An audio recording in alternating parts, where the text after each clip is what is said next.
Now, the other important thing that we're going to practice with him is his recalls.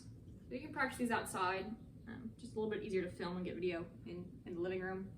So I'm going to demonstrate kind of how we can work on that. Again, I want to have some kind of reward for him. He works really well for toys. Food also works.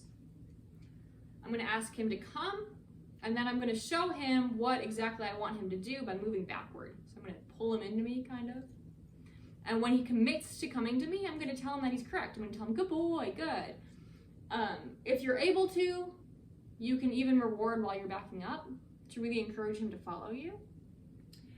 And then when I stop, what I would like is for him to put his butt in the ground. I don't necessarily want to ask for a sit because I don't need him to be staying in a sit. I just want him to, be stationary and have his butt planted when I stop so that he's in front of me. I can grab him if I need to.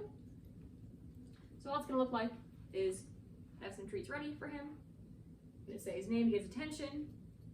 Garner, come. Good. Good. Good. And then when I stop, he falls into a sit in front of me. Good. I can reward him for staying in a sit. I can go and grab his collar. If it were a real life situation, I need to grab a hold of him. I can practice that specifically. Good. And then I want to make sure I release him from coming and being in front of me with either break or with yes. And again, the distinction is that break means that he's just done, there's no reward, and yes means he can come and he can get a reward or treat from a toy or a treat from my hand. With recalls, I tend to use yes a lot because I want a lot of enthusiasm. So again, you can also reward him with a toy. Garner, come. Good boy. Yes. There, you can have his toy reward. Drop it.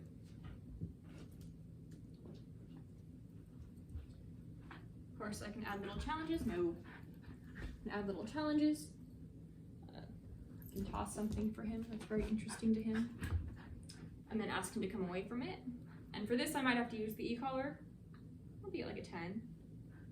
If he doesn't come when I call him, I'll tap him on the e-collar. If he still doesn't come, I'll go up 5 levels, tap again. And as soon as he turns, I want to let him know that he's on the right track. So I don't care if he has this toy freak, you can have it. Garner, come. Nope, come. Good boy. Nope, come. Come. There you go. Good boy. Come on. Good. Yes.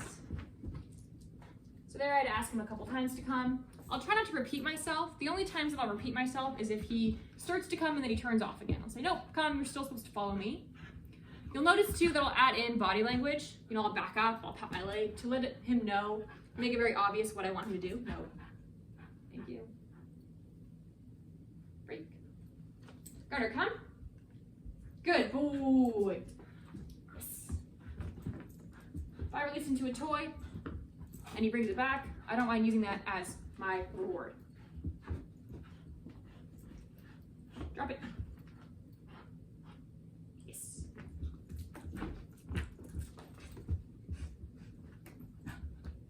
Nope. Yes.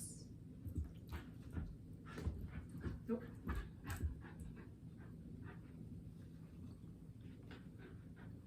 Go do something else. Come on, go do something else. Nope. Down. Thank you. You can also practice recalls from its stays. Garner, come. Yes. Of course, outside, you'll have more distractions to use when you're doing this. It's always good to practice it inside and practice it when there's no distractions so that you know that he understands the word and that when you correct him for not coming, it's fair because he knows what he's supposed to do. Oh. Break. Good boy.